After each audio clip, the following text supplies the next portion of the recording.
joined right now by a special guest, Caroline McGraw, and she is a sibling to a young gentleman on the spectrum, and she is also a writer, someone who loves to tell people's stories, in particular stories of people who are on the spectrum.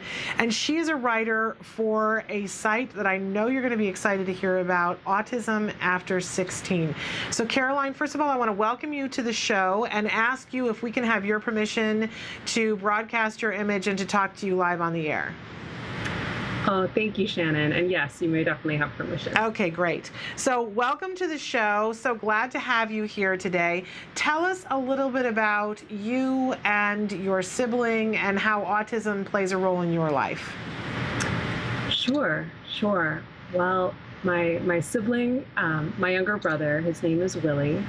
He is about 2 years younger than I am, and he's always played a very big role in my life because he's my only sibling. And he was diagnosed with autism when he was around 2 years old. And, ever since then, I have wanted to tell his story and wanted to share his perspective on the world. My first book, the first book I ever wrote, was in the first grade. And it was one of those little, self-published kits that teachers get. And it was called My Brother. And it was about what it was like to be a sibling to someone who thinks differently and acts differently and just perceives the world differently than everyone else. And so that, from that very early start, that has informed my writing and my life to this day. And you guys continue to have a close relationship, even though you're an adult and living away from home and working in other places, but you continue to have a great close relationship with him, yes? Yes, and I'm very thankful for that because he lives in New Jersey with our parents, and I currently live in Alabama. So even though there's quite a distance between us, we talk on the phone at least once a week. And I write about him through my weekly column at Autism After 16. And so both of those things just keep me in touch with what's going on with him, his life, his world. And I'm really thankful for that because a couple of years ago, I wouldn't have thought that was possible, that we could be so close because he was just going through a really difficult time with behavioral problems. And, I'm just thankful that we're able to communicate now. So how old is he now? He is 25 years old. He just had his birthday this summer, and he was very excited about it. There was a big countdown, in this many days, I will be 25 years old. Wow. So it's a big deal. And he's living at home, but you probably can be somebody who has firsthand knowledge of how difficult this transition from and the services that you get after 16. Tell us a little bit about what you encountered with your brother when he kind of aged out of the typical kinds of interventions that are available widely. Absolutely. It is a really challenging period. And it was made more challenging by the fact that for my brother, even though, for most of his life, he has been, very verbal, very what they used to call high functioning. He's someone who can do his daily routines largely independently. He can, self-administer medication, all that kind of stuff. But when he hit puberty, he just really underwent this period of years and years of just starting to be aggressive and to self-injure, and just we could tell he was in a lot of pain, and we didn't really fully understand why and how to help him through that. So he transitioned out of he went to a neurotypical middle school, where I went to middle school, and he was starting as a freshman in my high school, but during his freshman year, his behaviors just got to the point where he couldn't be in school any longer. He was expelled. And so he had to live at home with my parents, and it took a long time to find a school that would, successfully be able to support him. And after he graduated from his special needs school at 21, there was another lag period between which they looked for a work program and day support program. And now he does have a county-funded and federal, state-funded too, day support program that he goes to Monday through Friday. And is he actually employed, or is it services that he's getting that are helping him to deal with his things, or is it a job? It is a job. It's very menial work. He mainly shreds x-rays. He does like filing, envelope stuffing, working with mailings, that kind of, administrative paperwork, which he's good at. He's very competent, but I think he gets bored sometimes. I was just going to say, how reinforcing is this for him, or does it feel like menial work to him? I think it does feel like menial work. On one hand, we really do value that he has a routine. Yeah. He can socialize, outside of the home, because for years he couldn't even do that. But on the other hand, he is someone who, has many talents and skills that could be put to better use than what he's doing now. What is he good at? What are some of his talents? Well, he is pretty hilarious. He actually, he named my blog A Wish Come Clear, which is a play on A Wish Come True. He likes to kind of tweak phrases and make them sound different and original. But his two major talents that I just am in awe of, he has a photographic memory. So if he sees, the credits of a movie run by once or twice, he can then go over to the computer and type out the entire list of producers, directors, all that stuff. He's got an incredible memory, and he's a really gifted musician. He was always able to just go over to a piano and kind of start picking out a melody without, formal training. And so he takes piano lessons, and he does occasionally perform on the piano as well. Wow. Well, that's very exciting. So if you, you're at a place where you're a young person, and you're the only two siblings, correct? The only two? Correct. Yeah. So, and I hate to go here, but it's something that we all as parents think about, and I'm sure your parents are thinking about it, that a day is going to come when it's just going to be the two of you. Do you guys have a plan for when that happens? Well, we have the beginnings of a plan, I think. Okay. We've definitely talked about it as a family, and my parents have told me, that they have, formally designated me as the primary caregiver, should anything happen to them. But that there's also a backup in the form of an aunt and uncle that are particularly close to us and to Willie. So I do have this sense of responsibility, but also the sense that I wouldn't be completely flying solo. Yeah. And that my husband also, it was one of those things, before we even got married, I said, I've agreed to this responsibility that, in the future, if there's a need, that I will care for my brother. I'll care for whatever he needs. Would you be on board with that? Mm-hmm. And that's always a scary question to have to ask. Absolutely. Not something that the average typical person has to consider asking of somebody that they're dating. But obviously he gave the right answer. He did. And we actually met when we were both full-time caregivers for adults with special needs. So he was on board. So he's one of the last of the good guys. It sounds like. I think so. While I've got you here, I've got access to a sibling. We have so many parents who are concerned for their siblings that are neurotypical, for what's going to happen to them, if they're going to feel this responsibility, the time that they don't get to spend with the neurotypical sibling because they're involved in therapies and concerns for the one who's on the spectrum. What could you share for them? What was it like for you? Ooh, that is a great question. There were times where it was hard, particularly when Willie was going through behavioral challenges, and, he couldn't kind of engage with the rest of our family in the things that were important to us. Like, if I had a track meet or a choir concert or something like that, it was only one parent could ever come because Willie couldn't handle that, and someone had to stay with him. And were you resentful about that as a kid? At times. At times I just said, this isn't fair. You guys aren't divorced, so, I feel like I'm the kid of a divorced family because, there always has to be this split of someone always has to be with Willie. And you know what?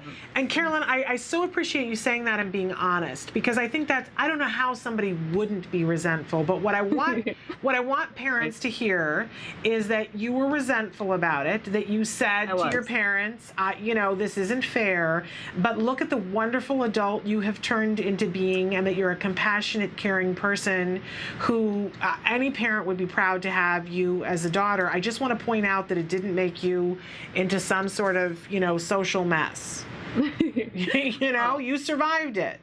I did. And while I never, ever would have chosen to have, had our family go through that, I mean, what was even harder, Willie was physically hurting our parents, and it's so hard to watch someone that you love your sibling, but you love your parents, and it's very weighty on a kid to see that kind of, turmoil in your house and feeling afraid. Our Skype kind of skipped for a second, but so he was being no, it's not your fault. It's technology. It is what it is. But so we missed a little something. So he was being physically violent towards your parents? He was. Okay. He was. And so that kind of put everything else in, small potatoes world because that was just, an incredibly dark time for our family. So but obviously that's not ongoing, or is it? To some extent, it's not as difficult as it was. And I fully understand that, he's really, when he does hurt other people, it's always because he's in a place where he just can't control himself. And he's always so remorseful afterward, and he fully appreciates that, he doesn't want to be that way. Right. But yes, to some extent, it's not as bad as it was, but it is ongoing. And are your parents getting support for that? Are they getting help? Is there like a BCBA who's coming in and looking at that behavior and giving them some tools?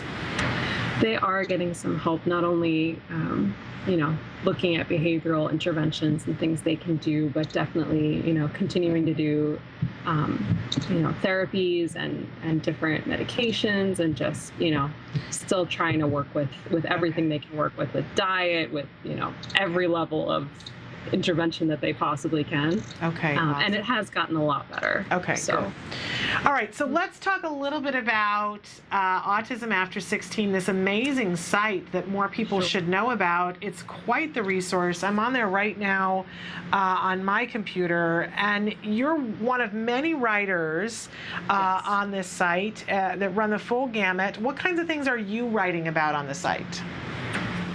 Oh, well, this is one of my favorite things to talk about because I do feel really fortunate to be a contributing writer at Autism After 16. So I do two things primarily. I write a weekly column, which is called Leaving Normal, and it's about life with Willie, and that's really, allowed me to share the joys and the sorrows of being his sister. Mm-hmm. And I've really gotten some wonderful messages from readers, just feeling like, like you said, there are so many siblings who can relate to that of, you may just struggle with what your sibling is doing, or, how others perceive them, but at the same time, you have this fierce love for them. And so it's difficult to balance sometimes. But the other thing that I do is to write feature articles. And typically what that entails is talking to an organization, be it a nonprofit or a small business, that is doing really great things in the world of employment for adults with autism, or advocacy, or, being the change that they wish to see in the world. So those are really fun to get to do. And I've gotten to talk to Dr. Daryl Treffert, who's the expert on savant syndrome. Gotten to talk to Todd Dresner, who produced the documentary Living Lampposts about his son with autism. So yeah, just really getting to meet some people who are doing awesome stuff. Well, that's incredible. And that's just one piece. You're just one piece of this puzzle that is Autism After 16. Yes. I'm just looking across the tabs here. Excuse me. You've got transition, post-secondary, employment, housing, finances, health, community, arts, research, columns, and editorials. And so an amazing, amazing resource for either teenagers or adults or parents of those teenagers and adults on the spectrum, sort of a clearinghouse of what is available after 16. Yes. And I really admire my editor, Merope Pavlidis. She even went so far as to do a resource guide state by state So she went through, all 50 states, looking up, the exact links for, okay, here's where you start with Medicaid, here's where you start with vocational rehabilitation, here's where you start with, Social Security, if that's relevant. And it's just, she puts in so much effort and so much work to make it an amazing site, an amazing resource. Well, it's wonderful. I know that you're somebody who likes to tell people's stories, that's something that's very exciting to you. I don't know if you had an opportunity right before we had you on. We had a mom on, Lisa DeShirlia, and she has started a petition on change.org she wants 1 million signatures, people asking for more services for adults with autism. So it's the same sort of area that you're in. Yes. But she has started a process to see if she believes that she might qualify for a diagnosis as well. She's the mom of a 13-year-old daughter, but she thinks that she's on the spectrum as well. Very brave woman, might be somebody you want to connect with. It seems like you guys are, she's got an interesting story, and a petition in the same neighborhood that you're in helping adults might be something that we can connect the two of you to be able to talk to each other. But we should say that you do other writing projects besides Autism After 16, correct? I do. What kinds of things?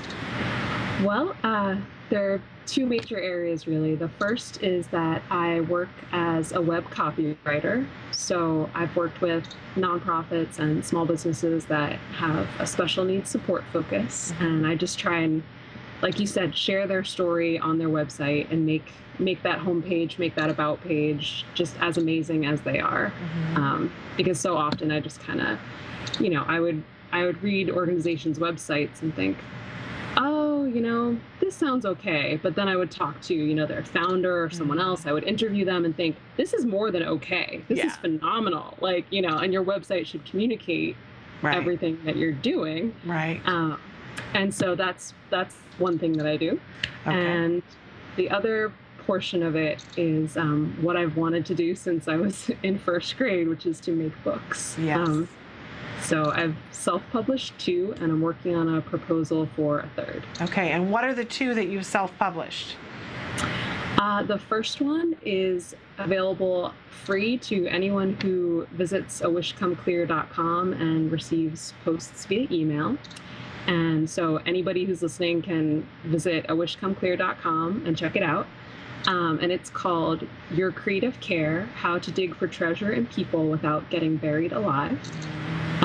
And it's a guide for caregivers based on, my own experience of living with my brother and working with adults with special needs of, how do you love someone and devote yourself to them without feeling totally overwhelmed on a constant basis. Great subject. Easy enough to get overwhelmed. Okay, so that they can get that for free by going to your website and signing up for getting updates, posts updates via email. And what is the other one? And the second one is actually a print book, and it's called Love's Subversive Stance, Ground Yourself and Grow in Relationship.